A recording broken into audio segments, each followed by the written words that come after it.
Oke, baik. Assalamualaikum warahmatullahi wabarakatuh. Ya, alhamdulillah kita bisa bertemu kembali di Kuliah Umum Kompetitif Indonesia.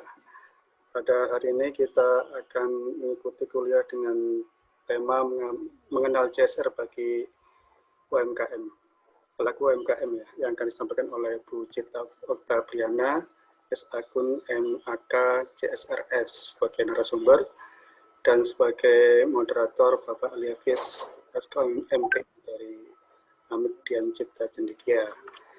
Selanjutnya kepada Pak Ali Hafiz dipersilakan untuk memandu acara sampai selesai. Terima kasih. Baiklah, terima kasih kepada Bapak Ibu. Selamat datang kepada para peserta semua, terutama kepada pemateri ya, Ibu Cita, kemudian Bapak AB Susanto dan Bapak Ibu semua. Pada hari ini tanggal 28 September 2020 webinar yang berjudul pengenalan CSR bagi UMKM. Pematerinya Ibu Cita Oktaviana S-Akun MAK CSRS. Namun sebelum itu kita akan mendengarkan dan akan menyanyikan lagu kebangsaan kita, lagu Indonesia Raya. Kemudian akan dilanjutkan dengan Mas Kooperatif. Baiklah, mari kita nyanyikan bersama lagu Indonesia Raya dan Mas Kooperatif.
cita-citamu, raihlah asamu.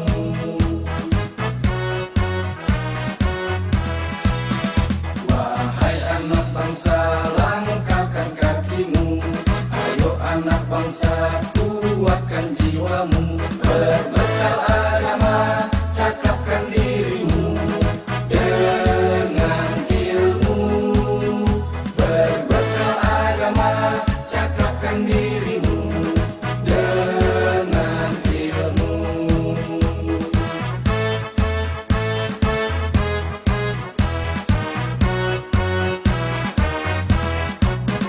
Kopertik Indonesia, jayalah untuk meraih cita.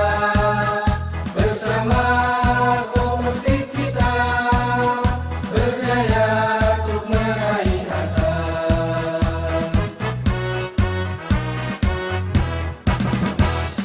Mari bersorak, kopertik jaya. Mari bersorak, kita jaya bersama.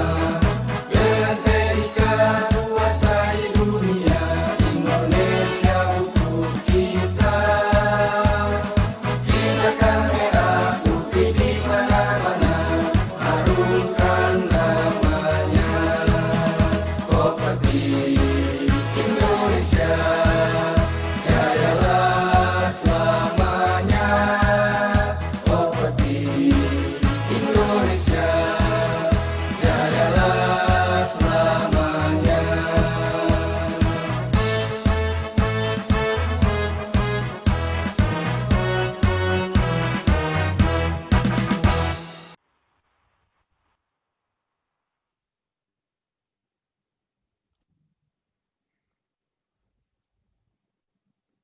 Baik, demikianlah lagu Indonesia Raya dan Mas Kopertif. Kita akan melanjutkan ke webinar kita. Tapi sebelum itu, kita akan mendengarkan sambutan dari Dewan Pembina Kopertif Indonesia, yaitu Bapak Dr. AB Susanto, MSc. Kepada Bapak Dr. AB Susanto, dipersilakan. Baik, terima kasih Pak Hafiz selaku moderator. Luar biasa sekali ya. Kita masih bisa bersilaturahmi walaupun dengan Zoom untuk kali ini begitu. Bapak Ibu dan adik-adik semuanya, begitu kegiatan Kopertif selalu setiap minggu begitu ada kuliah umum. Nah, semuanya ini dalam kerangka untuk membiasakan kita semuanya begitu melakukan kegiatan online. Karena untuk bisa melakukan kegiatan online itu ya butuh effort dan butuh upaya begitu. Ya, tidak semuanya asal online begitu, tapi ada beberapa hal yang harus diperhatikan begitu. Paling tidak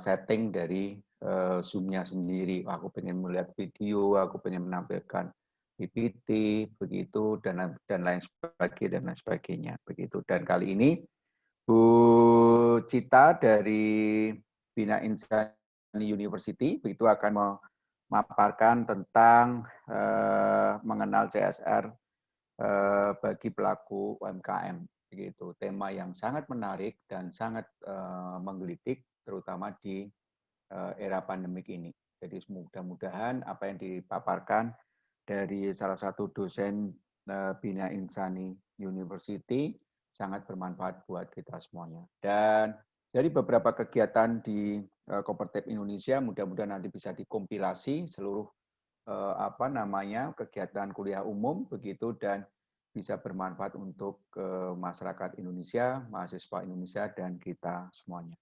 Saya kira itu aja, dan mari kita dengarkan apa yang akan dipaparkan dosen terbaik dari Bina Insani University, dan mudah-mudahan dapat mengisi kegiatan kita untuk era pandemik, yaitu work from home.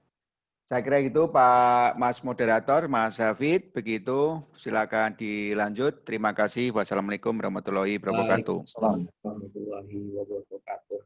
Baiklah, terima kasih Bapak Dr. AB Susanto selaku Dewan Pembina dari Kopertik Indonesia.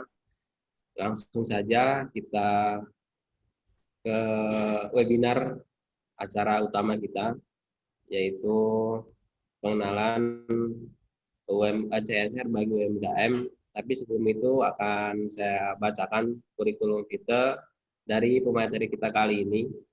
Nama lengkapnya adalah Cita Oktapriana S. Akun MAK CSRS. Pengalaman pendidikan terlebih dahulu, tahun 2014 menamatkan sarjana Accounting Studi Program Majoring dari Presiden University Cikarang Indonesia. Lalu tahun 2018 menamatkan Magister of Accounting Majoring dari Universitas Mercubuana Jakarta Indonesia.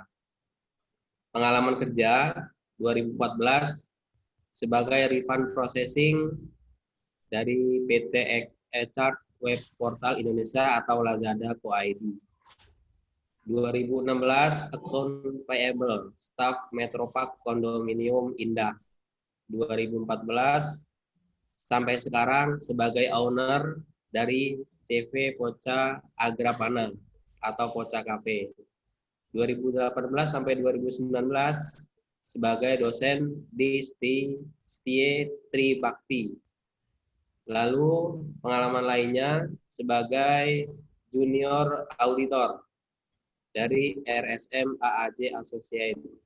Lalu 2013 account payable dari interni PT United Traktor Pandu Engineering. 2017 substitute lecture dari Presiden University. Lalu sertifikasi yang sudah dimiliki yaitu CSRS atau Certificate Sustainability Reporting Specialist dan Member of Institute of Certificate Sustainability Practitioner. Itu Bapak Ibu CV dari Ibu Cita, yang mana sudah banyak banget ya pengalamannya, jam terbangnya, dan sertifikasinya. Maka tidak salah lagi pemateri kita kali ini sudah sangat mumpuni, sudah kompeten di bidangnya. Maka dari itu langsung saja kita dengarkan pemaparan dari Ibu Cita tentang CSR untuk UMKM. Kepada Ibu Cita Oktapriana, dipersilakan. Baik, terima kasih Pak Ali Hafiz. Sebelumnya saya ucapkan selamat pagi kepada seluruh peserta webinar yang sudah berkenan untuk ikut dalam sesi ini. Mudah-mudahan nanti apa yang kita sharingkan di sesi ini sama-sama bisa saling bermanfaat. Saya juga tidak menutup ruang bagi Bapak Ibu yang ingin mengkoreksi, menambahkan, bertanya, ataupun kembali terkait dengan CSR bagi UMKM. Baik, saya mulai share screen ya Bapak Ibu.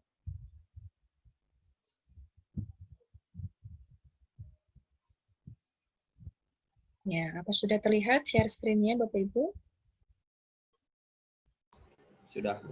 Baik, terima kasih. Ya, sebelumnya saya kembali memperkenalkan diri sedikit. Nama saya Cita Oktapriana dan saat ini saya aktif sebagai salah satu dosen di program studi sarjana akuntansi dari Universitas Bina Insani. Pada sesi pagi hari ini saya akan sedikit memaparkan tentang sharing mengenal CSR bagi pelaku UMKM. Kalau kita lihat CSR ini sebetulnya kan lebih banyak dilakukan oleh perusahaan-perusahaan berskala besar. Karena dari C-nya saja kita sudah tahu bahwa itu adalah korporasi. Pasti image-nya itu mengarah kepada perusahaan besar. Nah, namun ternyata dari sisi lain CSR ini sendiri bisa dilakukan oleh usaha-usaha mikro, kecil, dan menengah. Tidak mesti selalu harus berbentuk korporasi besar. Nah, untuk lebih jelasnya, kita mulai pemaparan saja.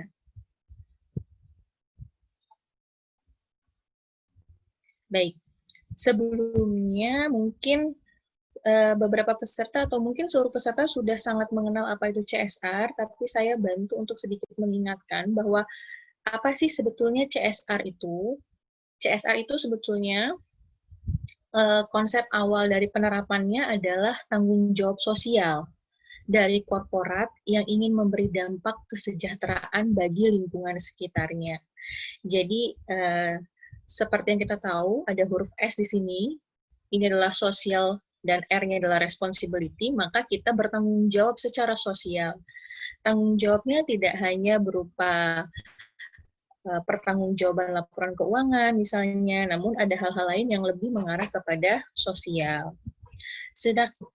Sedangkan menurut World Business Council bahwa CSR atau konsep keberlanjutan yang dianut oleh CSR ini merupakan komitmen yang saling terhubung dan sinambung dari kalangan bisnis untuk berlaku etis. Kita garis bawahi kata etis ya, Bapak Ibu. Kontribusi bagi pembangunan ekonomi, seraya meningkatkan kualitas kehidupan karyawan dan keluarganya. Nah, kalau kita lihat di definisi yang disampaikan oleh WBC ini, bahwa CSR itu tidak melulu harus kepada pihak eksternal daripada korporat.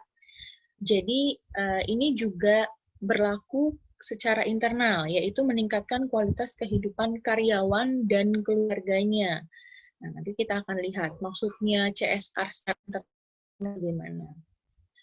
Perlu kita ketahui juga bahwa CSR itu sendiri menganut triple bottom line yang sudah sejak lama ternyata dikemukakan oleh Elkington. Apa triple bottom line itu? Ini adalah asas dasar daripada CSR, yaitu people atau manusia, kita artikan sebagai lingkungan sosial masyarakat, kemudian planet, yaitu planet bumi yang kita olah sumber dayanya, dan terakhir adalah orientasi profit, keuntungan. Tentu saja setiap korporat itu, setiap badan usaha, sekecil apapun pasti menginginkan yang namanya profit. Nah, jadi itulah sekilas tentang CSR. Baik, kalau kita gambarkan dalam gambar ini bahwa korporasi atau corporate yang diwakilkan dengan huruf C di sini, ini adalah pihak yang sangat berkepentingan pada P yang pertama dari triple bottom line, yaitu profit. Jadi sebetulnya yang sangat berkepentingan dengan profit itu atau tempat generate dari profit itu ya di korporasinya, di badan usahanya, begitu ya. Kemudian sosial. Sosial tadi ini mewakili bahwa masyarakat kita atau elemen people dari triple bottom line yang dikemukakan oleh Elkington ini perlu juga mendapatkan semacam perhatian ketika korporat membutuhkan profit, membutuhkan lahan, bahan baku untuk mengenerate profit, maka itu tidak akan lepas dari yang namanya faktor sosial atau people. Nah, yang terakhir adalah planet, bahwa kita bertanggung jawab, responsibility kita sebagai pelaku usaha, bertanggung jawab atas sumbangsih kerusakan dalam tanda kutip ya.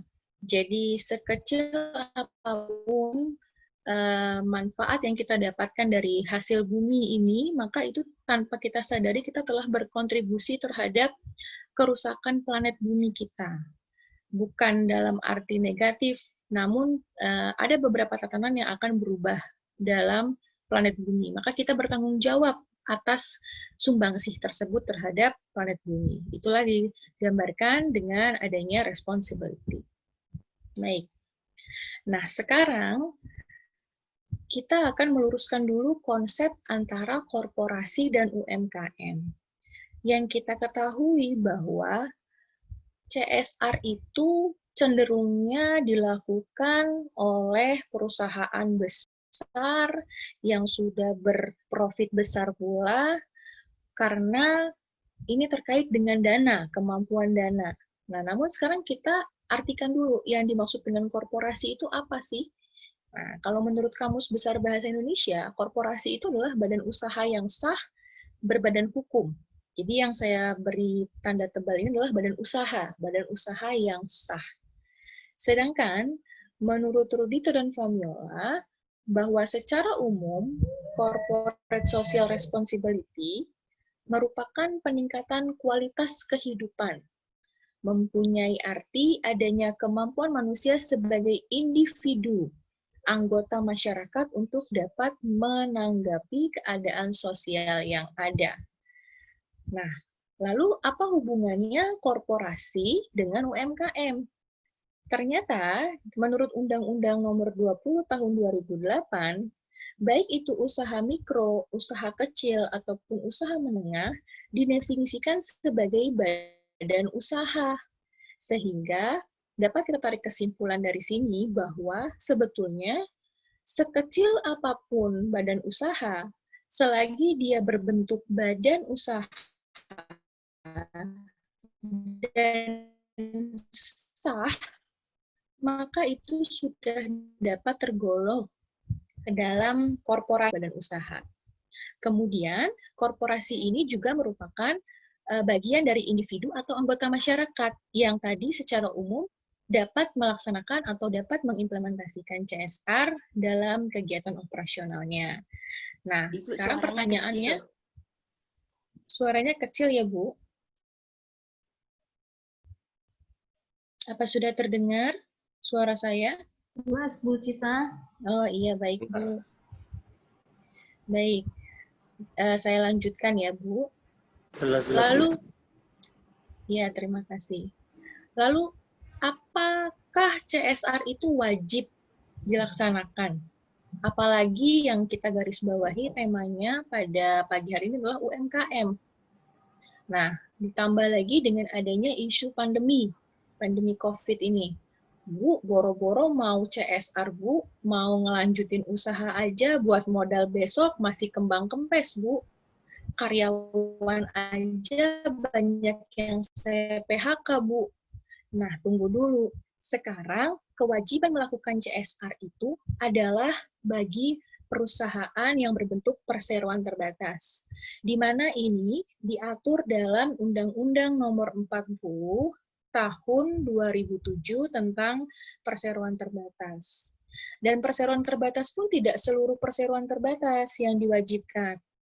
Hanya perseroan yang bergerak dalam hal mengolah sumber daya alam.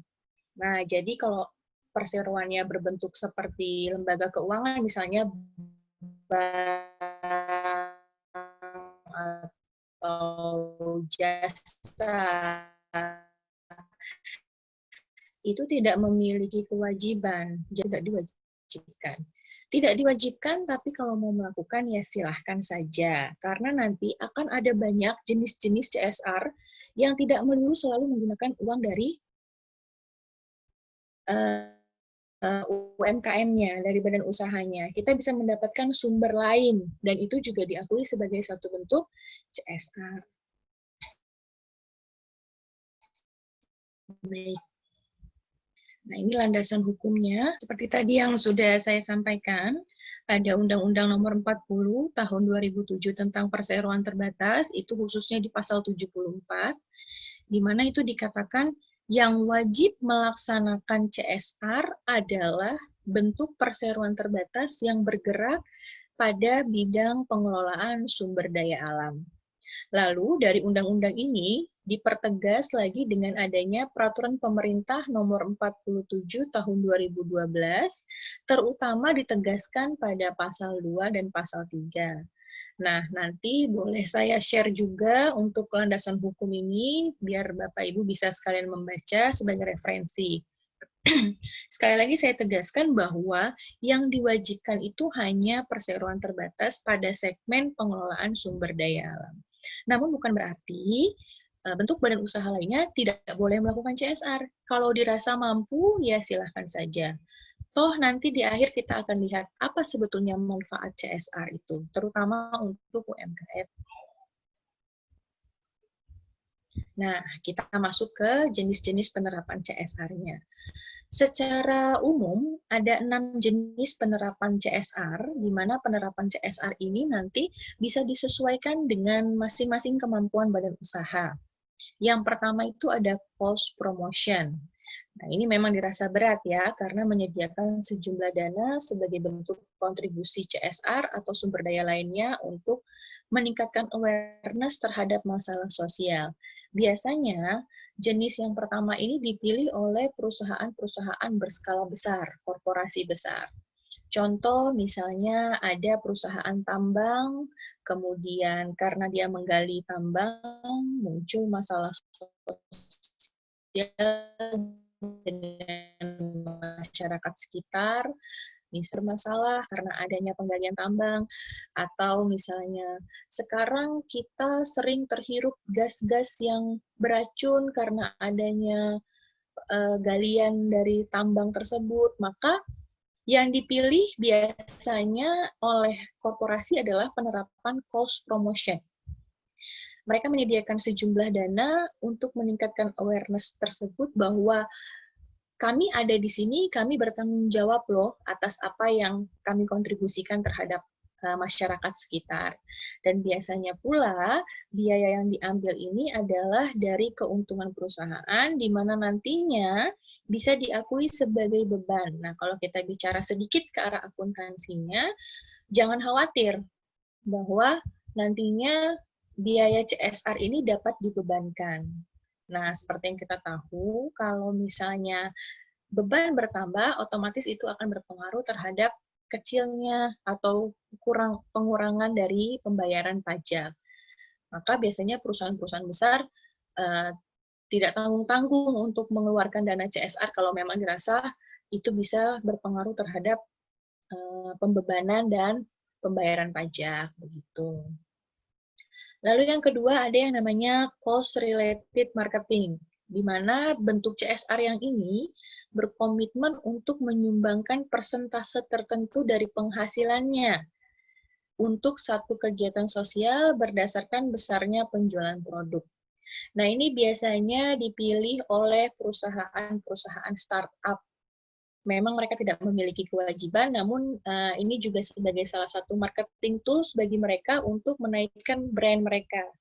Contohnya, kalau saya boleh sebut salah satu provider, misalnya Indosat, melakukan CRM ini dengan cara kita bisa menyumbangkan Rp5.000 pulsa kita untuk membantu korban tidak mampu dengan cara ketik apa melalui SMS.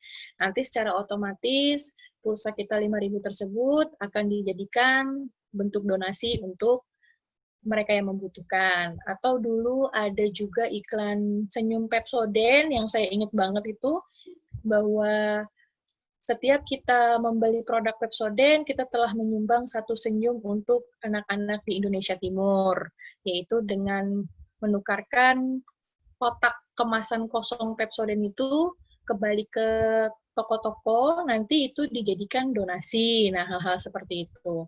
Satu sisi, itu merupakan satu bentuk tanggung jawab sosial dari perusahaan terhadap masalah sosial. Namun di sisi lain, tanpa kita sadari itu menjadi satu marketing tools bagi perusahaan.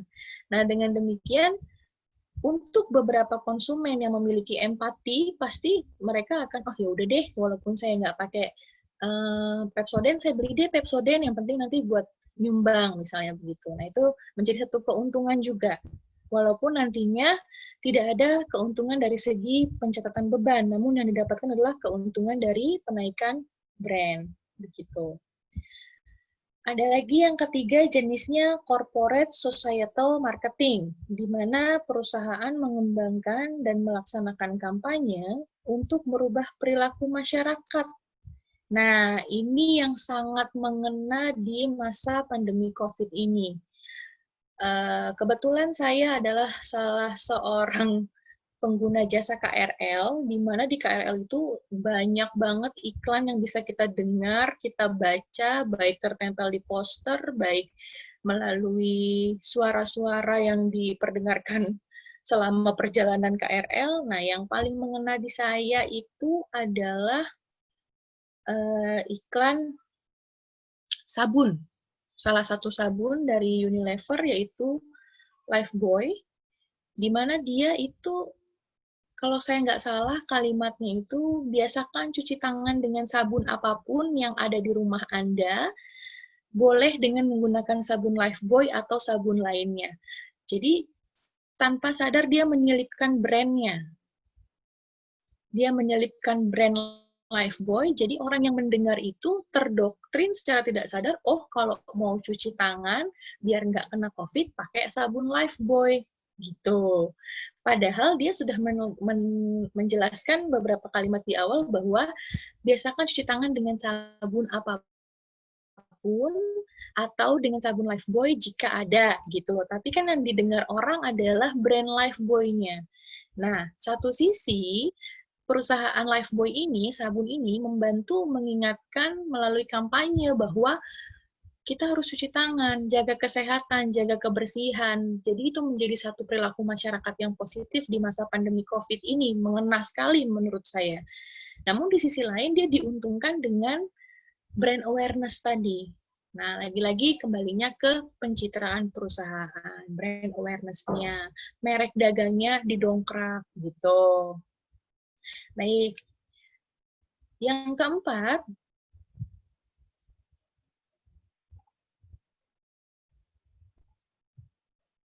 ada yang namanya corporate philanthropy. Nah, ini sesuai dengan apa yang saya lakukan, penelitian tesis saya, bahwa bentuk CSR yang satu ini adalah bentuk CSR yang cocok diimplementasikan untuk UMKM. Corporate philanthropy, di mana memberikan kontribusi langsung secara cuma-cuma dalam bentuk hibah tunai, bentuk sumbangan, dan sejenisnya. Tidak melulu harus hibah tunai.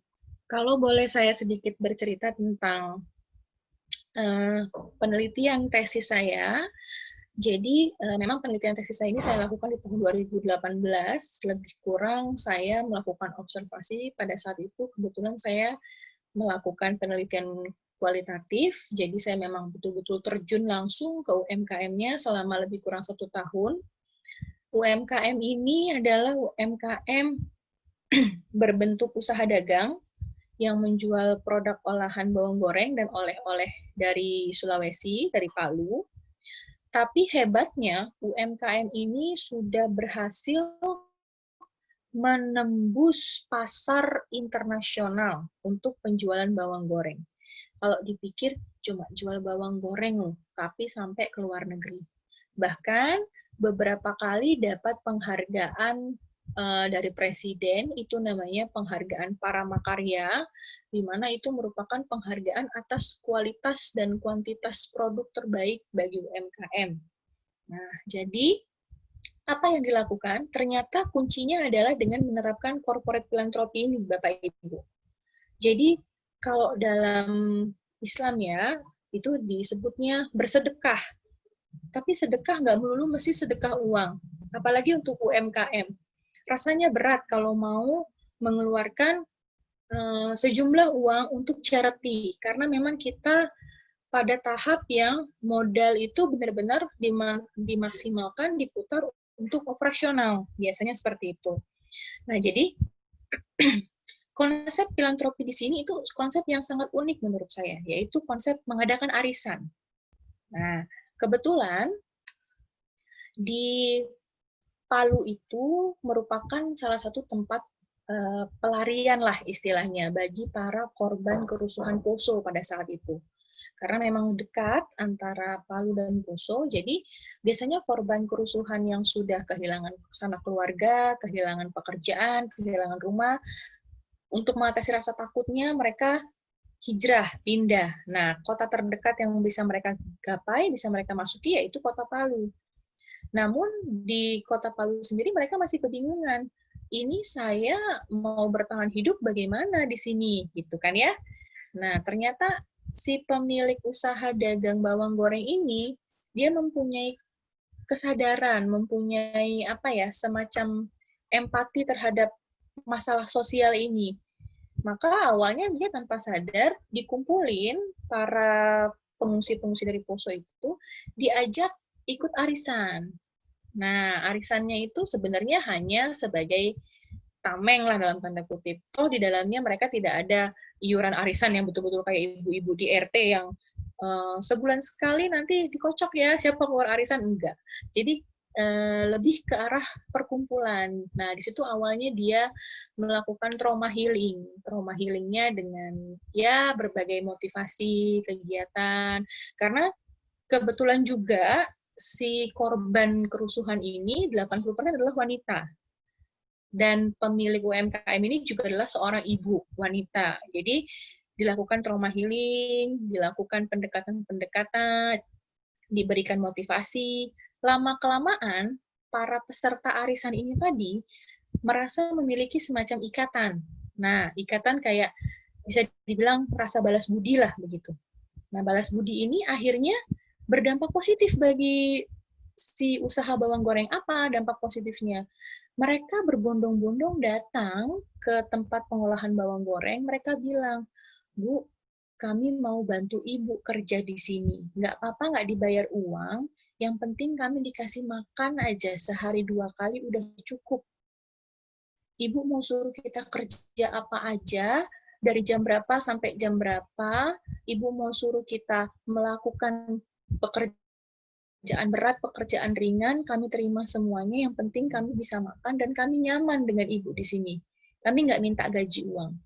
Nah, dengan begitu, tanpa disadari bahwa corporate philanthropy ini sudah menyedot tenaga kerja, di mana tenaga kerja yang dibutuhkan ini bisa meningkatkan produktivitas dari si bawang goreng.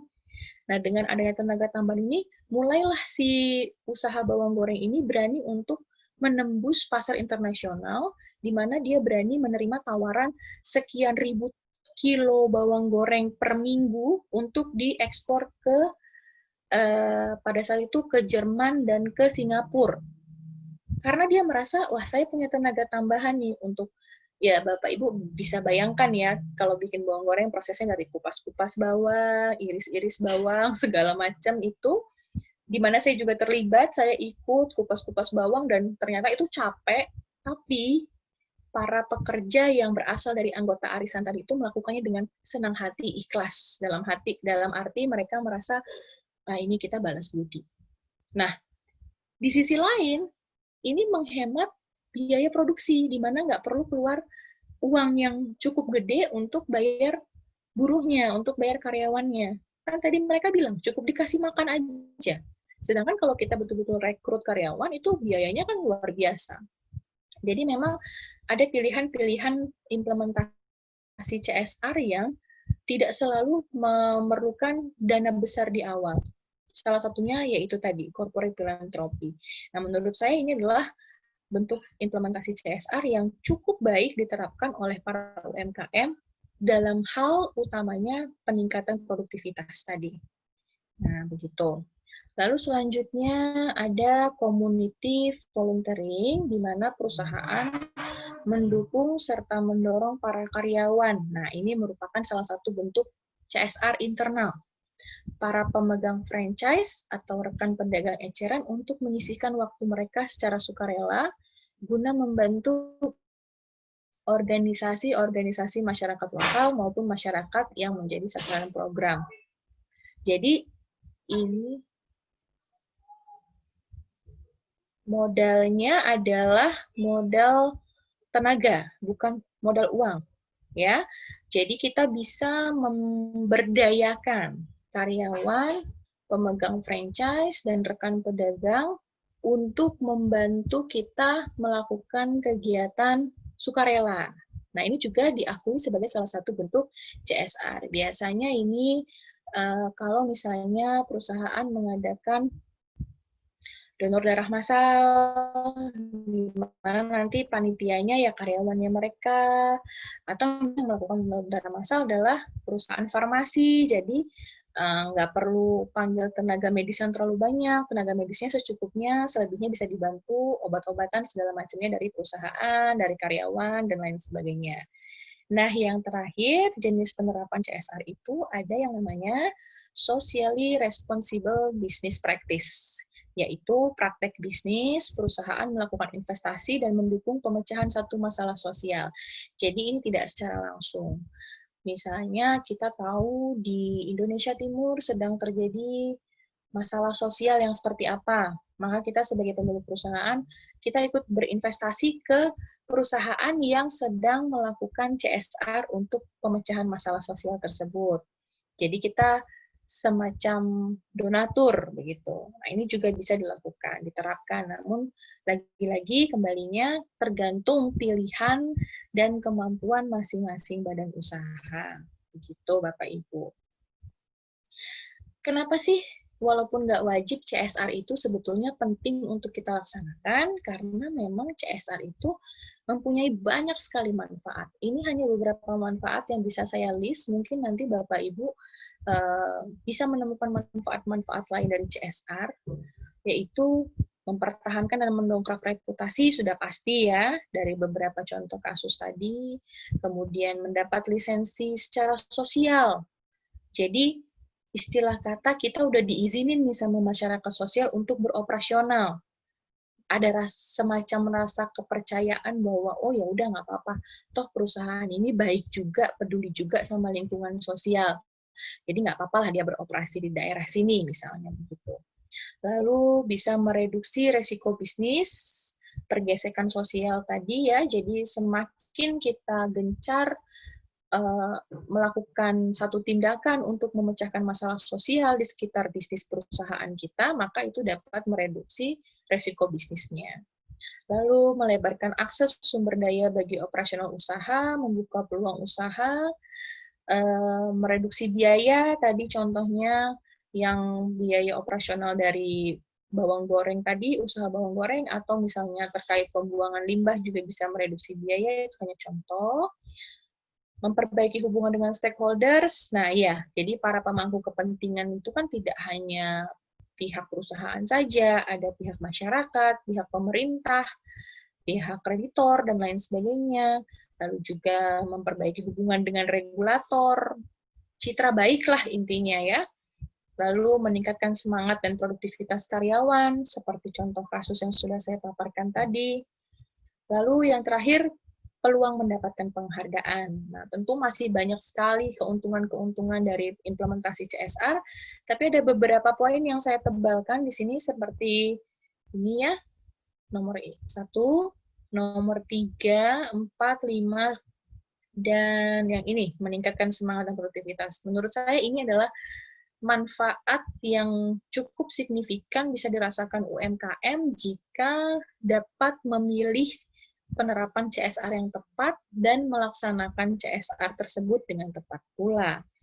Jadi intinya bahwa UMKM itu kan pasti punya visi misi ke depannya untuk menjadi perusahaan yang semakin besar, dan semakin besar. Kenapa tidak sejak dari kecil, sejak dini, sudah kita biasakan untuk melakukan CSR, sudah kita biasakan untuk melakukan bentuk tanggung jawab sosial.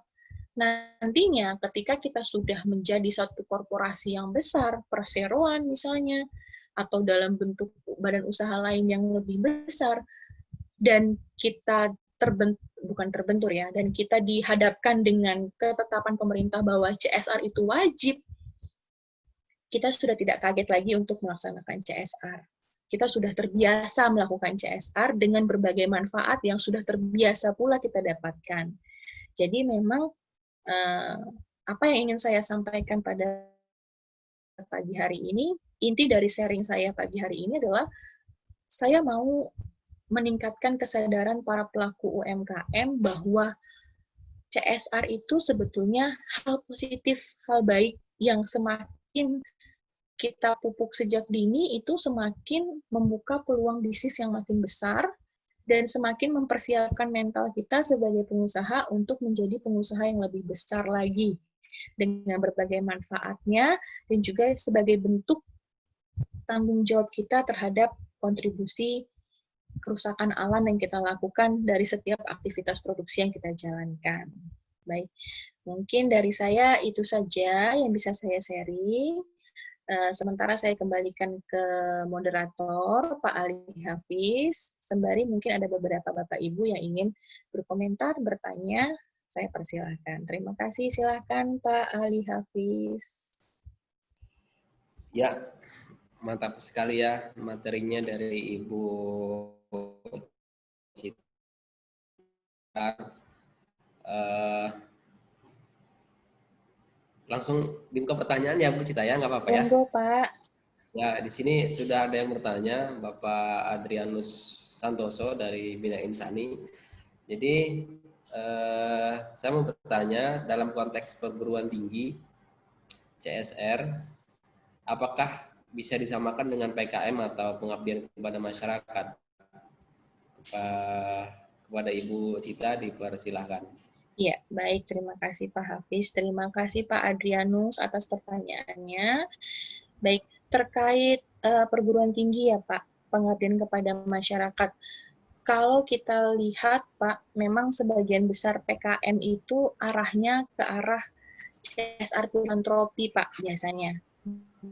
Nah, jadi tergantung dari apa isi PKM yang kita lakukan itu, selagi itu bermanfaat dan memberikan sumbangsih kepada pemecahan masalah sosial, maka itu bisa Pak disetarakan dengan konteks CSR bagi perguruan tinggi. Memang perguruan tinggi bukanlah satu bentuk badan usaha yang mengenerate profit ya Pak, karena itu kan non-profit organization dari segi pendidikan ya. Tapi apa salahnya kita melakukan bentuk tanggung jawab sosial? Jadi tergantung dari apa isi PKM-nya. Kalau yang selama ini saya lakukan, ya sebagian besar memang mengarahnya ke arah CSR filantropi. Begitu Pak Adrianus. Apakah sudah cukup jelas Pak Adrianus? Sudah Bu, terima kasih. Iya, sama-sama Pak.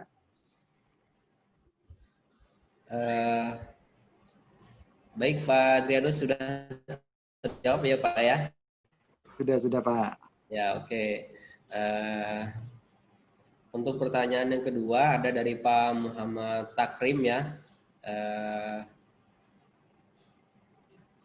Pertanyaannya, kenapa perusahaan perlu menerapkan CSR?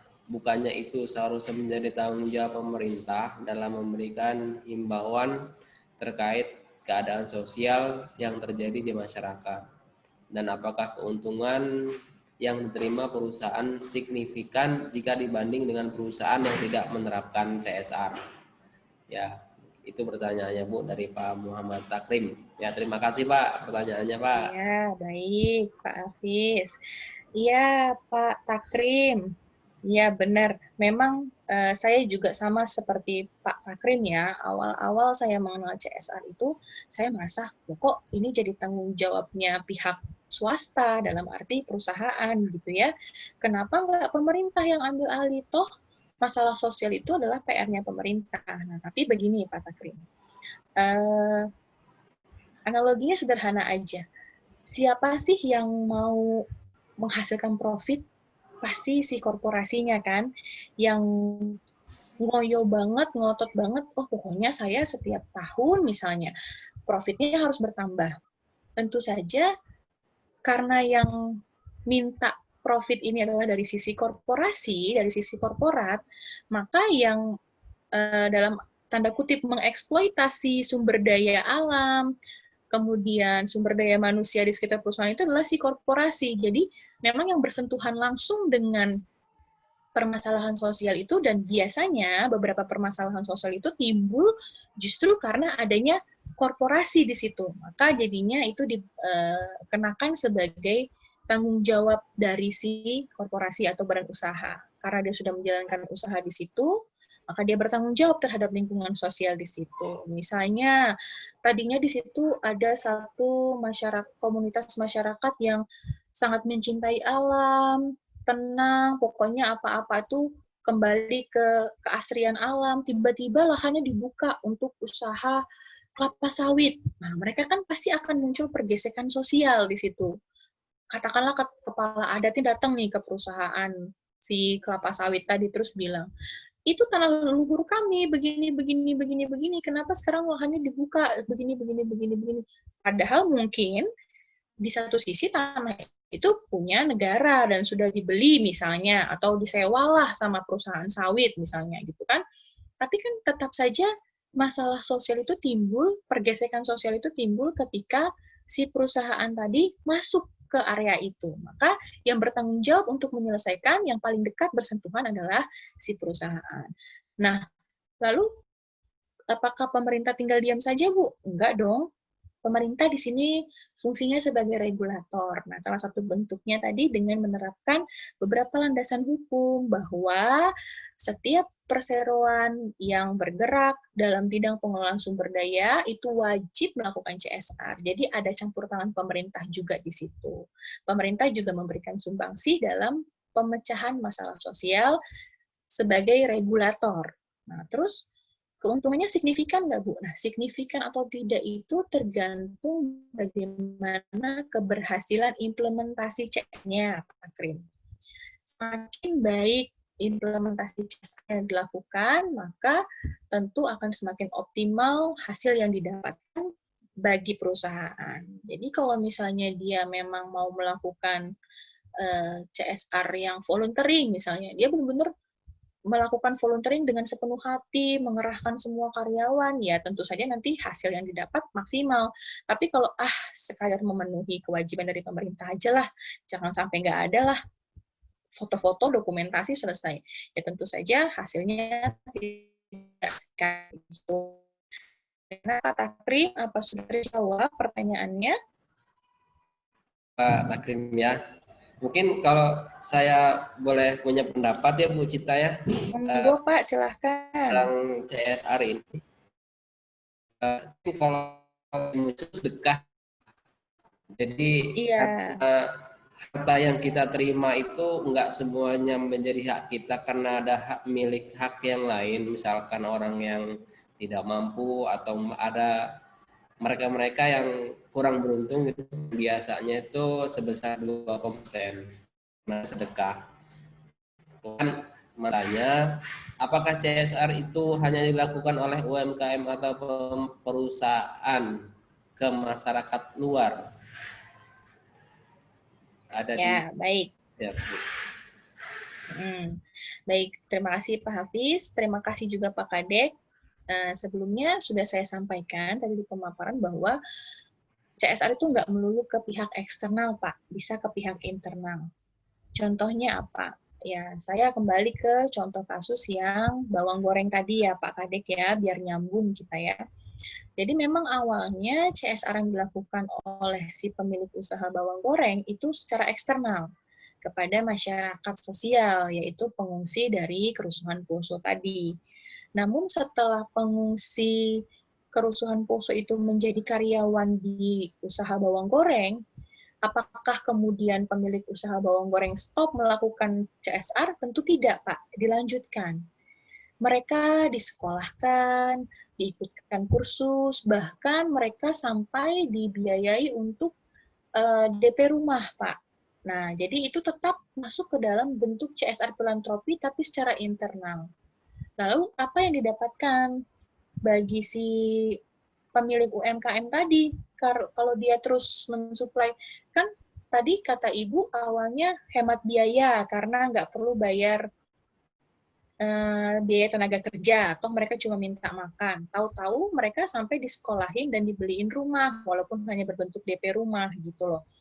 Jadi begini, berdasarkan apa yang saya amati selama setahun saya di sana, jadi memang awalnya mau nggak mau jadi keluar biaya ya, dianggaplah sebagai biaya CSR. Memang pada saat itu si pemilik UMKM belum ngeh lah istilahnya dengan, oh ternyata apa yang saya lakukan ini CSR ya Bu, dia bilang begitu. Saya pikir itu hanya sebagai bentuk empati saya sebagai masyarakat sosial, saya kasihan dia bilang gitu. Ya tadi konsep bersedekah tadi seperti yang disampaikan Pak Hafiz tadi ya, ada zakat dan sebagainya. Saya pikir hanya seperti itu. Saya bilang, Bu, ini bisa masuk ke dalam salah satu bentuk implementasi CSR. Dampaknya apa? Oh ternyata setelah mereka disekolahkan, apalagi sekolahnya itu sesuai dengan kebutuhan usaha yang dijalankan, jadi mereka mampu melakukan inovasi-inovasi dalam melakukan proses produksi. Nah, tentu saja ini berdampak pada lagi-lagi produktivitas dan plus tambahan terhadap kualitas produk yang dihasilkan. Jadi ini semacam bentuk investasi yang dilakukan oleh pemilik terhadap karyawannya. Nah, dengan begitu ternyata kualitasnya semakin baik, produktivitasnya juga semakin meningkat, melakukan pemesanan. Mau nggak mau, ujungnya kembali ke profit. Jadi memang ada bentuknya CSR yang ke dalam perusahaan. Istilahnya internal CSR, itu memang ada. Tapi biasanya itu dilakukan oleh perusahaan-perusahaan kecil, perusahaan startup, atau biasanya UMKM-UMKM. Kalau perusahaan besar, dia pasti mencari pencitraan keluar. Jadi sasaran utamanya pasti arahnya ke pihak eksternal. Begitu Pak Kadek, apa sudah terjawab? Bagaimana Pak Kadek? Sudah ya. Mungkin pertanyaan selanjutnya ya Bu ya, dari Ya, Pak Amsahid nih. Untuk UMKM pemula, untuk penerapan CSR yang baik itu yang seperti apa untuk ya, baik. UMKM pemula? Ya, terima kasih pertanyaannya Pak Sehid. Saya tidak bisa langsung menjudge gitu ya, kayak, oh pokoknya ini yang paling baik Pak. Kalau UMKM baru mulai, pokoknya lakukannya ini, tidak. Jadi kembali lagi ke si pelaku UMKM-nya, mana yang merasa layak, cocok, dan sanggup dilaksanakan, silahkan dilaksanakan. Tapi, kalau kita berbicara secara data, berdasarkan apa yang sudah saya lakukan penelitian, memang UMKM itu dari hasil penelitian saya, cocoknya melakukan bentuk CSR filantropi tadi, Pak. Jadi tidak melulu harus mengeluarkan modal berupa biaya atau uang tunai, bisa dengan hal-hal lain seperti misalnya skill atau misalnya tindakan-tindakan kebaikan, tindakan-tindakan positif, memberikan motivasi. Selagi itu konsepnya untuk mengatasi masalah sosial, itu sudah bisa dianggap sebagai bentuk CSR filantropi. Jadi kalau saya sendiri ditanya, apakah Ibu sudah melakukan CSR untuk UMKM Ibu? Alhamdulillah, walaupun tidak rutin setiap bulan, tapi setiap tahun itu adalah saya melakukan CSR. Dan apa bentuk CSR yang saya pilih? Ya saya pilihnya filantropi, CSR filantropi. Karena itulah yang saya mampu dan itulah yang menurut saya cocok bagi saya untuk saya implementasikan. Begitu, Pak Sehid. Bagaimana Pak Sehid, sudah terjawab ya? Mungkin Bapak Ibu ada yang ingin bertanya kembali tentang CSR-nya. Kalau tidak ada, saya ada ini Bu, pertanyaan Bu ya tentang CSR ini. Seperti yang Ibu bilang tadi. Boleh, silahkan Pak. Mudah-mudahan bisa saya jawab. Ya, tadi CSR itu bisa menjadi beban yang bisa mengurangi pajak. Nah, tentang pajak ini sangat menarik sekali gitu ya. Kalau bisa dibilang banyaklah perusahaan yang istilahnya ngemplang pajak gitu ya Bu ya. Iya. Nah, apakah seberapa besar sih persentase bolehnya CSR ini untuk ditambahkan ke dalam beban untuk akal-akalan mengurangi pajak? Pajaknya sekian M gitu kan, daripada pajak CSR segala macam yang bisa ningkatin profit, ningkatin image yang jelas lebih bermanfaat gitu. Iya. Gitu itu Bu. Iya benar. Baik, terima kasih Pak. Coba saya jawab ya Pak. Jadi gini Pak, memang betul biaya CSR itu boleh dibebankan ke dalam laporan keuangan, laporan laba rugi, sehingga nanti mempengaruhi laba bersih. Nah, kalau laba bersihnya semakin rendah, kan berarti pajaknya juga semakin rendah. Namun seberapa besar sih Bu? Apakah sebesar-besarnya misalnya pajaknya 1M? Ya udah aja kita bikin aja CSR-nya 1M. Nah, jadi nggak kayak gitu Pak. Pertama perlu saya klarifikasi dulu ya bahwa pembebanan ini diperbolehkan, dasarnya apa? Itu tercantum di Undang-Undang Nomor 40 yang tentang perseroan terbatas tadi, Pak. Nanti boleh saya share juga undang-undangnya. Tapi saya lupa di pasal berapa ya tepatnya, tapi memang itu ada. Boleh dibebankan oleh perusahaan. Nah, itu jadi undang-undang yang ngomong, Pak. Kata undang-undang boleh. Tapi seberapa besarnya? Pada prakteknya, ini ada hubungannya dengan laporan keberlanjutan atau yang kita sebut dengan sustainability reporting, Pak. Jadi setiap kegiatan CSR yang kita lakukan itu pasti dia mempunyai laporan, dokumentasi, bentuk pertanggungjawaban, di mana nanti laporan, dokumentasi, dan bentuk pertanggungjawaban tersebut tertuang di dalam laporan sustainability reporting tadi, Pak, laporan keberlanjutan. Nah, dari situ nanti bisa kita lihat siapa yang melihat ada beberapa pihak seperti external auditor dan para auditor CSR, Pak. Mereka yang bergelar CSRA. Kalau saya kan masih CSRS. Nah, ada beberapa praktisi yang bergelar CSRA, mereka auditor CSR, mereka nanti yang akan menentukan, oh ternyata dana CSR yang diserap hanya sekian. Begitu pula dikonfirmasi dengan beberapa pihak lain, misalnya external auditor, pihak manajemen, lalu juga ke sasaran dari CSR-nya, target CSR-nya, misalnya dia katanya bangun sekolah, coba lihat ke sekolahnya, benar ada nggak sekolahnya, benar nggak mereka menerima bantuan sekian. Nah, setelah dikonfirmasi, setelah adanya cross-check, nanti akan ditentukan, oh ternyata dana CSR yang diserap hanya sekian. Nah, sekian-sekiannya itulah yang boleh dibebankan sebagai biaya beban CSR untuk dilaporkan ke laporan laba rugi. Begitu, Pak Hafiz. Terjawab, Pak? Iya, Bu, terjawab. Ada yang nanya lagi, Bu, nih dari Pak Takrim ya.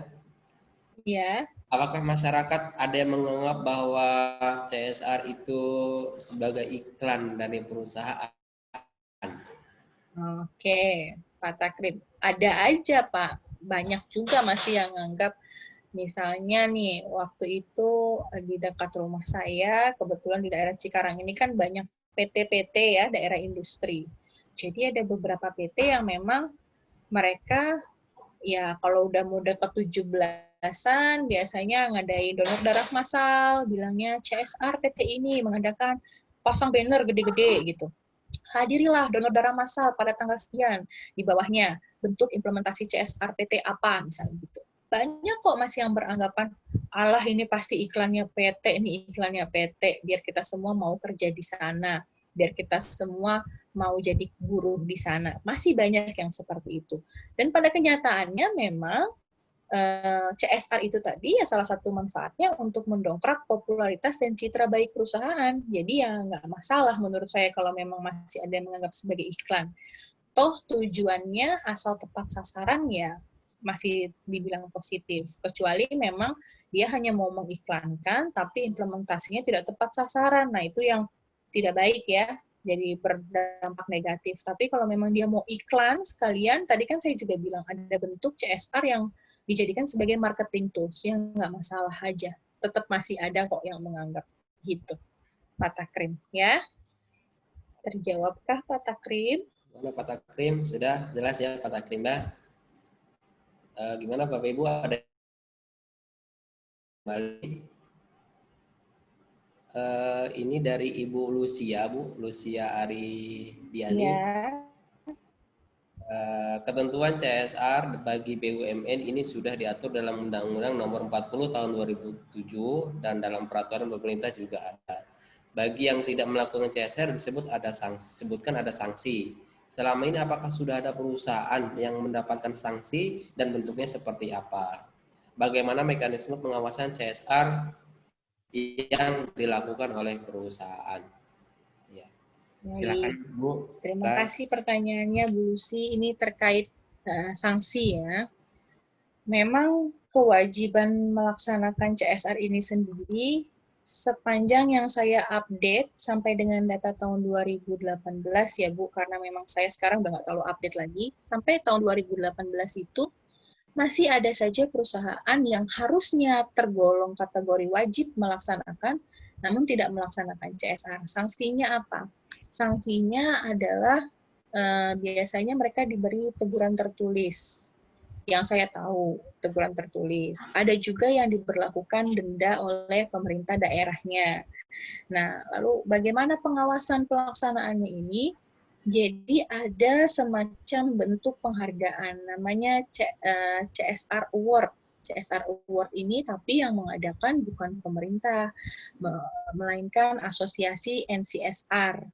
NCSR itu adalah semacam organisasi yang mengelola implementasi, kemudian standar CSR dan lain sebagainya, dan itu sifatnya masih swasta, belum milik negara. Nah, mereka untuk menggalakkan CSR ini, mereka setiap tahun itu rutin mengadakan yang namanya CSR Award.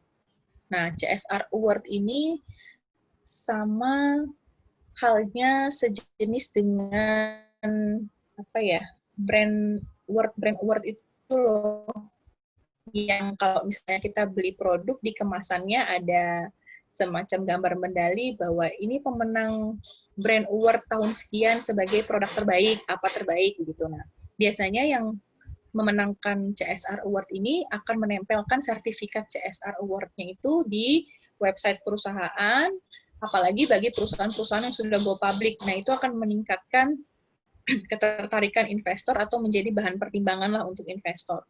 Itu aja sih yang setahu saya. Tapi kalau untuk sanksi lain atau sampai saat ini mungkin sudah ada sanksi yang lebih tegas, terus terang saya belum terlalu update gitu. Mungkin jadi masukan juga, saya jadi harus lebih update apa ya tindakan pemerintah ya kalau ada yang melanggar, sanksinya apakah benar-benar berjalan ataukah ada kontrol lain bentuknya seperti itu. Begitu Bu Lucy, apakah cukup menjawab? Terima kasih Bu Cita. Boleh bertanya lagi Bu? Monggo Bu. Nah, itu yang melakukan itu siapa ya Bu, pengawasannya itu, CSR itu? Dari lembaga NCSR-nya Bu. Oh, jadi belum ada dari pihak pemerintah yang memang punya satu badan khusus untuk mengawasi berjalannya CSR bagi perusahaan yang wajib tadi. Oh gitu.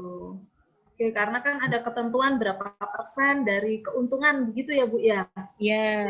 Nah itu mungkin apa yang dimaksud Bu Cita, auditor CSR tadi ya? Mungkin yang mengaudit apakah benar BUMN misalnya dia mengambil sekian persen dari keuntungannya untuk dialokasikan ke CSR gitu ya? Iya begitu Bu. Oke, baik. Terima kasih Bu Cita menambah wawasan saya. Iya, terima kasih kembali Bu Lucy. Baik Bapak Ibu, ada pertanyaan kembali? Jika tidak ada, saya mau bertanya lagi ya Bu Cita ya. Iya, mari Pak. Mudah-mudahan bisa saya jawab lagi. Jadi biasanya banyak lembaga-lembaga yang mengajukan proposal ya perusahaan ya dana CSR itulah istilahnya. Perusahaan baiknya itu memberikan dana tersebut, CSR itu dikelola oleh pihak luar, lembaga yang meminta atau dikelola sendiri. Mungkin itu. Oke. Biasanya ini kasus 17-an ya Pak. Mau 17 Agustus ya biasanya. Yeah. Kita ke PT itu deh minta dana CSR-nya gitu ya. Karena saya juga pernah mengalami itu gitu loh. Kayak saya yang minta-minta Pak malah. Jadi memang pada dasarnya harusnya CSR itu adalah inisiatif dari korporasinya, dari badan usahanya. Nah, kalau demikian berarti harusnya yang melakukan pengelolaan, yang melaksanakan, dan juga yang mengawasi ya pihak korporasinya, supaya itu tepat sasaran. Kalaupun dilepas ke pihak lain, misalnya tadi ada bentuk CSR yang investasi tadi ya Pak, yang social business investing itu pun dia menyerahkan, contohnya begini, ada perusahaan A sedang melakukan CSR untuk masalah sosial di Indonesia Timur. Nah, perusahaan B mendengar isu tersebut, mendengar kabar tersebut, maka perusahaan B akan menitipkan dananya berupa bentuk investasi kepada perusahaan A-nya, tidak diberikan ke masyarakatnya, jadi melalui pihak yang sedang melaksanakan CSR-nya, begitu Pak. Jadi supaya ada kontrolnya dan betul-betul dana tersebut terserap dalam implementasi CSR yang tepat sasaran. Kalau diserahkan langsung, ya sebenarnya itu jatuhnya jadi kayak lebih ke sumbangan ya. Bolehlah dikatakan sebagai CSR filantropi, tapi tidak ada kontrol di situ bahwa nanti CSR yang kita lakukan ini akan berdampak bagi perusahaan kita. Kayak lepas aja gitu Pak. Misalnya ya udah ada yang minta sumbangan 17 kan kita kasih aja. Terus nanti feedbacknya buat perusahaan apa? Kita kehilangan track record-nya gitu karena bukan kita yang mengelola. Apa bener buat 17-an atau enggak kan kita nggak tahu. Misalnya dijanjikan nanti kita pasang bendera umbul-umbul ada logo PT-nya. Nah, tapi mana kita tahu apakah logo umbul PT itu taunya kecil banget di pojok. Memastikan bahwa dana yang kita berikan betul-betul terserap tepat sasaran. Begitu, Pak. Oh iya, makasih Bu. Iya. Satu lagi Bu ya. Iya, mari Pak. Di sini gelar Ibu selain gelar akademik ada gelar non akademik ya Bu ya, ada CSRS, ada ICSP. Tadi Ibu juga ada CSR, apalagi Bu ya? Tadi itu ya. CSRA. Nah, mungkin bisa dijelasin Bu karena ini karena saya di bagian IT jadi itu istilah baru bagi saya Bu. Mungkin ada juga yang lainnya yang apa sih CSRS, apa sih ICSP? Nah, mungkin bisa dijabarkan Bu apa itu fungsinya apa gitu. Oke. Baik. Ini CSRS dulu ya Pak. CSRS itu ada kepanjangannya Certified Sustainability Reporting Specialist. Jadi alhamdulillah saya dipercaya untuk mendapatkan sertifikasi sebagai seorang pembuat laporan keberlanjutan. Nah, hanya sebatas membuat laporan. Nah, kalau nanti yang melakukan audit atas laporan saya, itulah mereka-mereka yang bergelar CSRA. Kebetulan saya belum bergelar itu. CSRA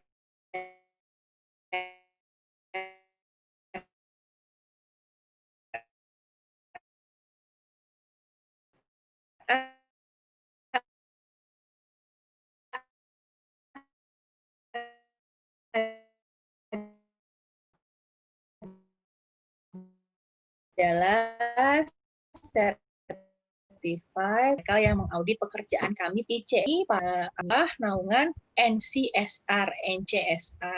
NCSR ini adalah lembaga swasta tapi sudah berskala global di mana disitulah terkumpul semua orang-orang baik itu CSRS, CSRA atau praktisi CSR, mereka semua terkumpul di dalam lembaga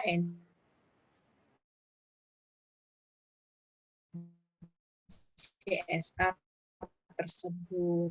Begitu Pak lebih kurangnya. Maksudnya kalau CSRS itu membuat laporannya kolaborasi dengan perusahaan untuk membuat laporan. Iya, betul Pak. Paham.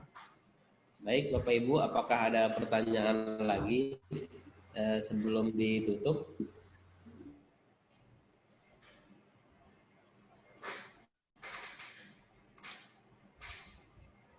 Gimana?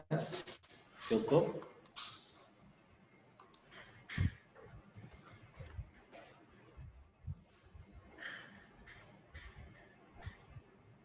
Kita masih menunggu jika ada pertanyaan.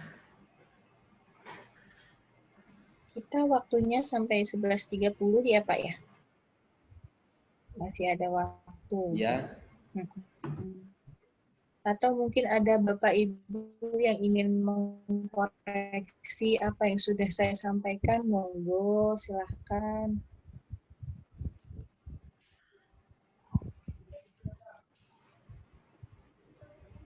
Ibu Dr. Rini Mastuti, jika ada pertanyaan, Bapak William.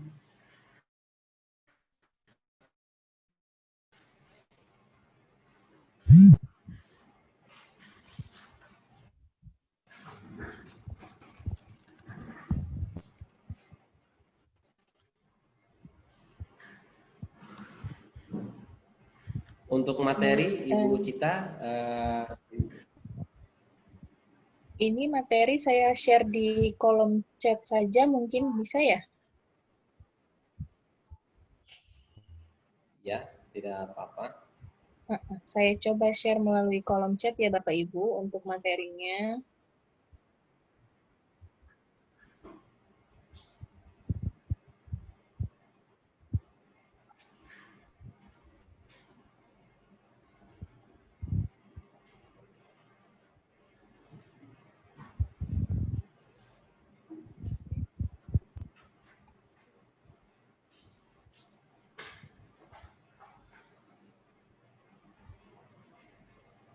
Ini nggak bisa ya.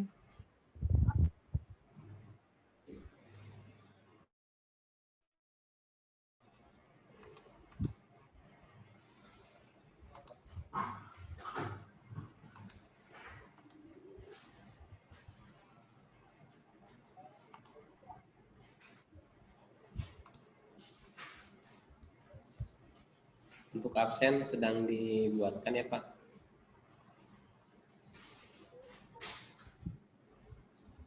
Sebentar, saya masih mencoba nge-share link Google Drive-nya ini.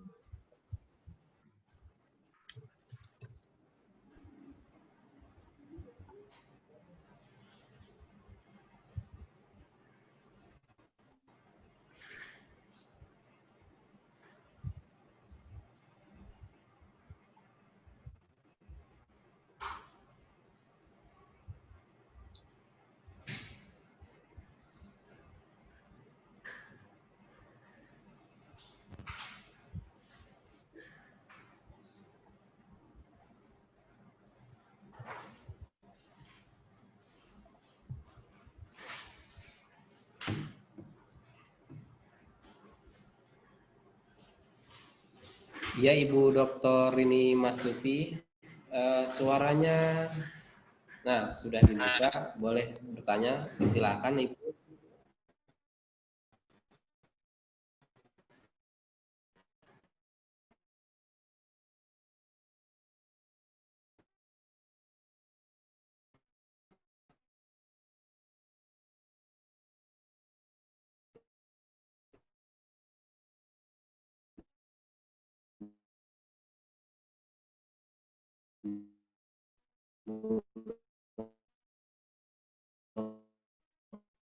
Bisa terdengar, bisa lewat chat Bu, bertanyanya. Ya, boleh dibantu lewat kolom chat ya Bu Dokter ini.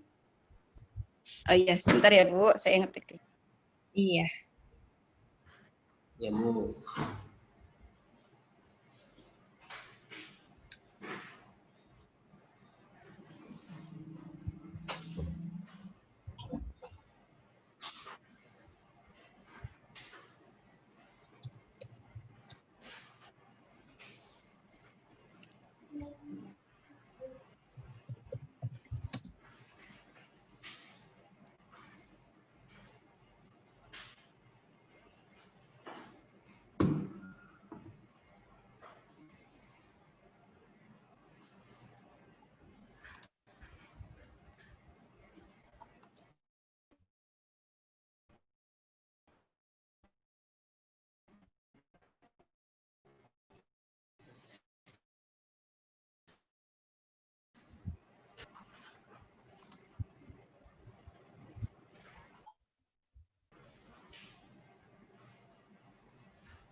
Untuk link absen mohon ditunggu ya Pak.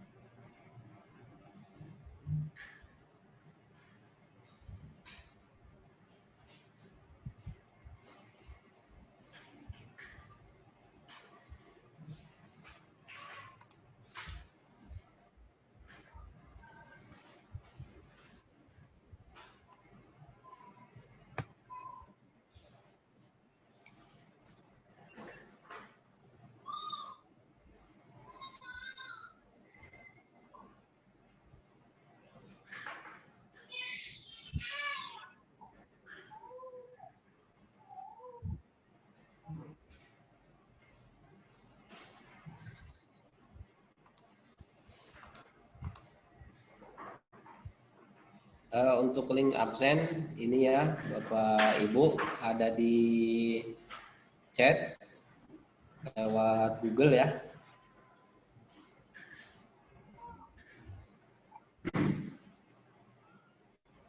Ini pertanyaan dari Ibu Dokter ini Mas Tuti.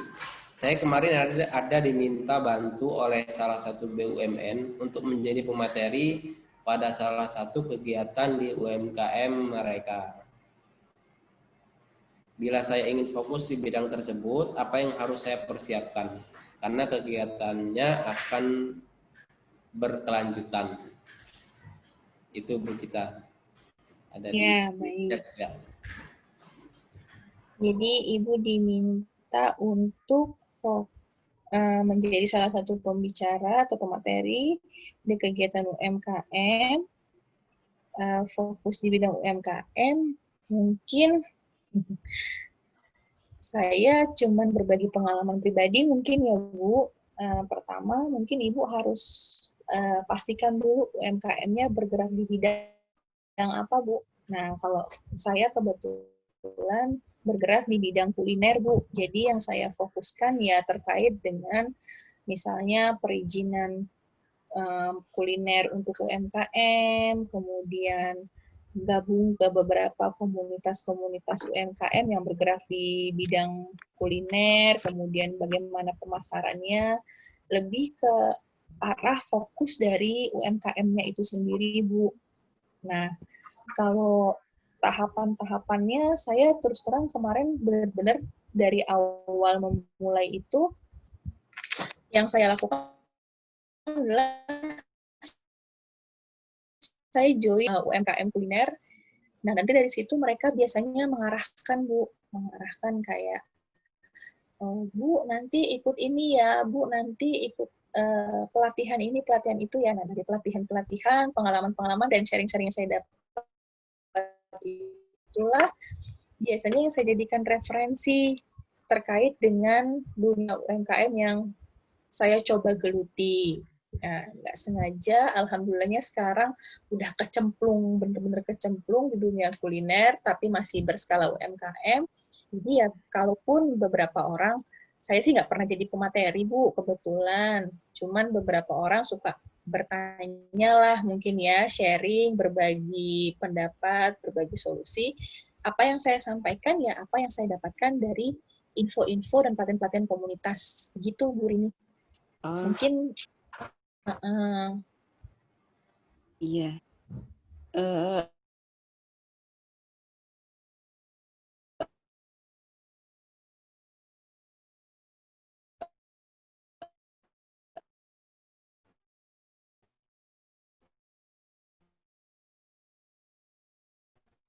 Itu kalau kita mempersiapkan UMKM-nya ya Bu. Silahkan. Bisa nanti menambahkan. Jadi begini Bu, terus terang saya belum pernah menjadi pemateri untuk UMKM sendiri Bu. Justrunya saya menjadi peserta dari para pemateri tersebut. Tapi apa yang saya dapatkan dari para pemateri, biasanya pemateri itu akan lebih fokus ke memberikan, jadi pemateri-pemateri yang saya ikuti sesinya biasanya itu lebih memberikan motivasi, kemudian kalau kita mau serius berbadan hukum, mereka akan memberikan pengarahan-pengarahan terkait dengan bagaimana tahapan-tahapannya, misalnya untuk UMKM, bagaimana tahapan pendaftarannya mungkin, atau persyaratan yang perlu dilengkapi, kemudian juga mereka lebih membahas ke kasus-kasus yang ada di lapangan, misalnya, oh nanti kalau jadi pelaku UMKM di bidang ini, masalah yang akan dihadapi adalah ini, bagaimana ya kira-kira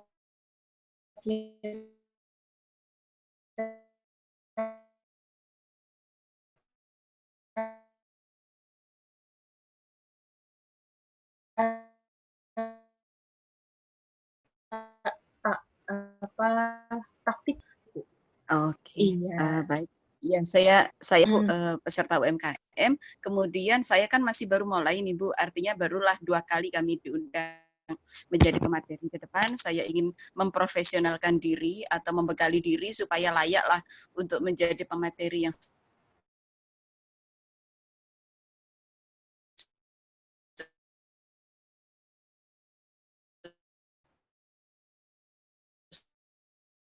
sesuai dengan permintaan, hal-hal apa yang harus saya siapkan, kompetensi diri untuk hal tersebut gitu Bu Dia.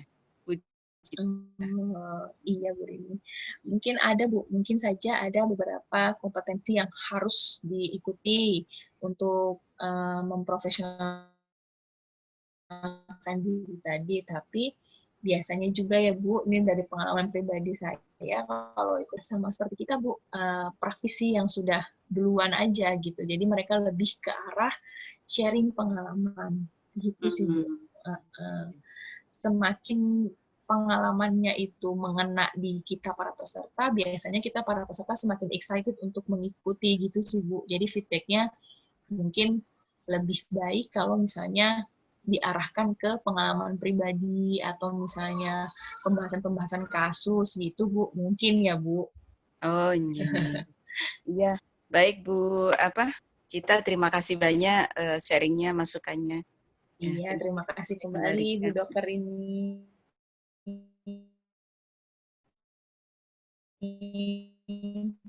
Ya, Assalamualaikum. Baik, ada pertanyaan lagi karena waktunya sudah 11.8, sebentar lagi 11.30. Mungkin dari Bapak AB Susanto ada tambahan, Pak? Ya, saya mau tanya, kalau adalah kuasai medsos, ya, artinya kuasai medsos itu sampai ke detailnya, misalkan penggunaan Zoom.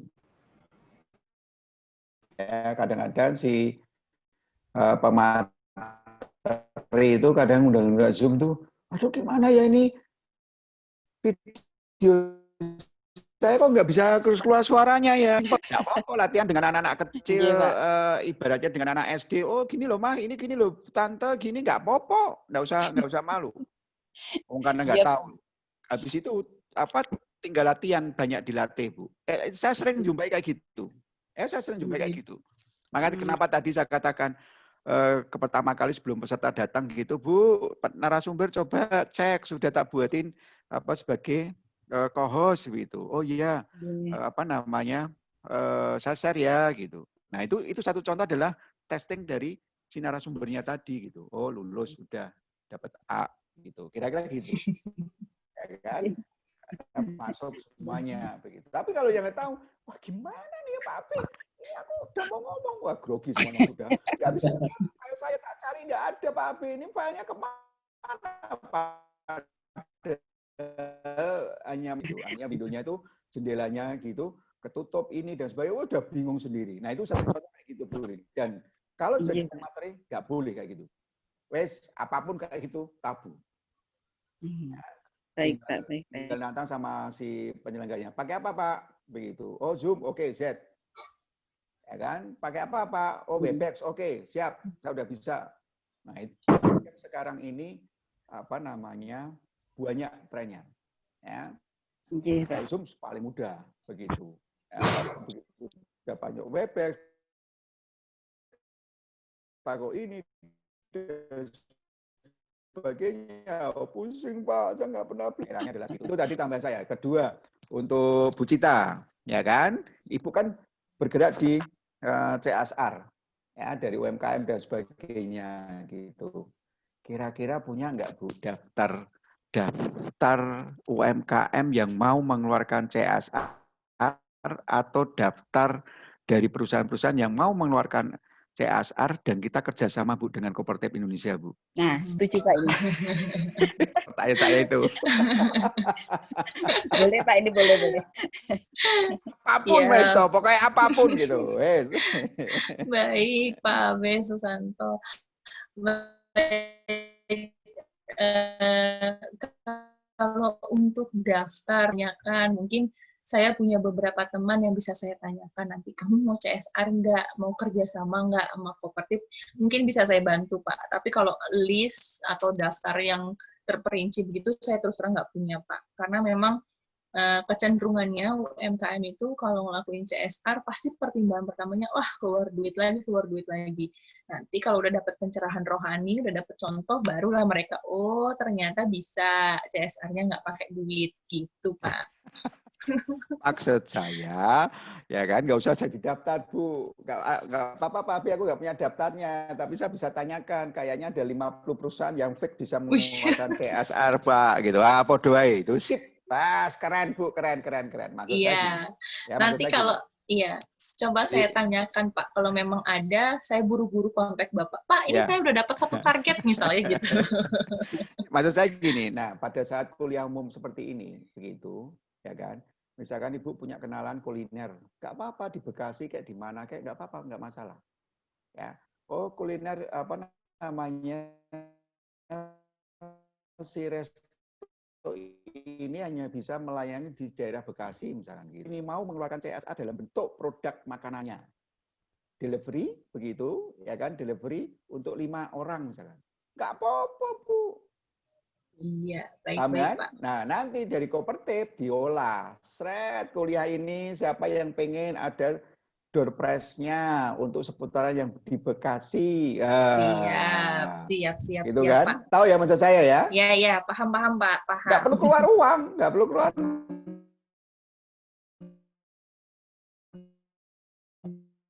produk aja sudah bagus begitu. Aku mau keluarkan ada kegiatan ini kerjasama dengan Kopertip asal di daerah Bekasi dan sekitarnya misalnya itu. Ya sekitarnya itu berapa? Oh dari restonya katakan sekitar 10 km misalkan, radius 10 km misalnya. Ya sudah, siapa yang mau ikutin ini ada door prize khusus yang daerah Bekasi begitu. Sudah akan dapat ini nanti siapa yang bertanya paling rajin, paling bagus, paling ini dan sebagainya dapat ini. Nah, itu kayak gitu, Bu. Bayangin aja, jadi Bu, kalau daya ada tarik. Ya. yes. Kalau ada Siap, 50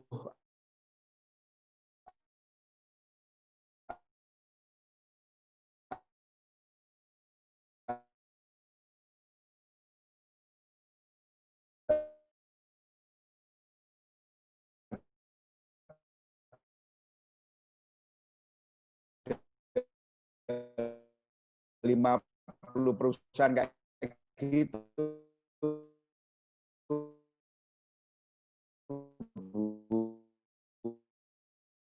Wah, karena individunya beraktif begitu, itu lebih baik begitu. Jadi aktifnya dalam arti, Pak, aku sudah jadi anggota Kopertip gitu. Saya tak memberikan paparan untuk komunitas di Kopertip ya Pak gitu. Uji coba kompetensi diri, artinya uji coba menjual diri. Nah, gitu kan? Boleh enggak itu acara gini-gini dibuatkan gini ini? Boleh, Bu. Itu seperti itu bagus. Nek saya lakukan kayak gitu, Bu. Kenapa? Karena anggota Kopertip sudah ada 16 perguruan tinggi.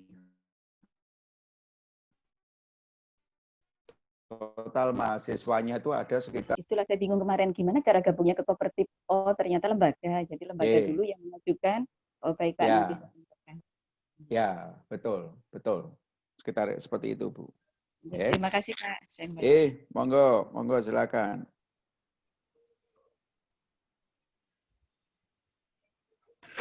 Ya, terima kasih Pak Abe Susanto, kemudian Ibu Rini Mastuti atas pertanyaannya dan tambahannya.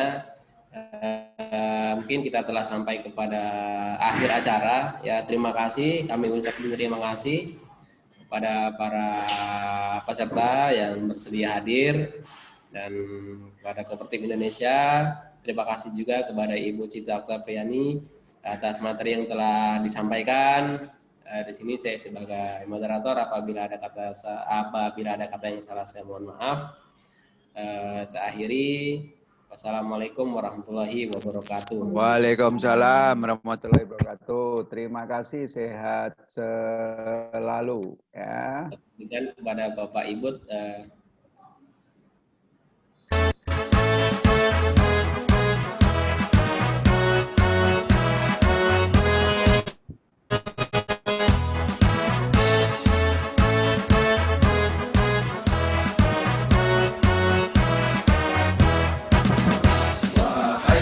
bangsa, langkahkan kakimu.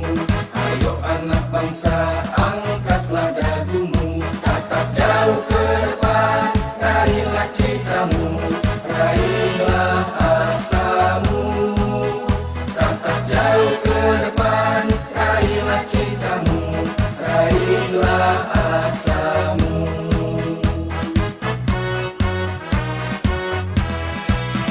Wahai anak bangsa, anak bangsa, kuatkan jiwamu, berbekal agama, cakapkan dirimu,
bangsa, kuatkan jiwamu. Berbekal agama, cakapkan dirimu dengan ilmu. Berbekal agama, cakapkan dirimu dengan ilmu.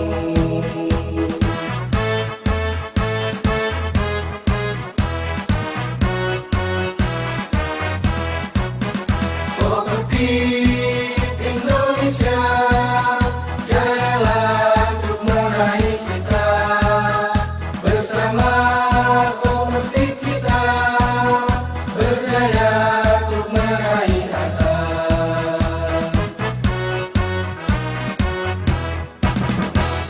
Mari bersorak, kooperatif jaya.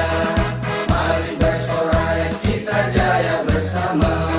Dengan tekad kuasai dunia, Indonesia untuk kita. Kita kan merah putih di mana-mana, harumkan namanya. Kooperatif Indonesia, jayalah selamanya. Kooperatif Indonesia, jayalah selamanya. Oke, terima kasih semuanya dan semua. Terima kasih Pak. Ya, close ya.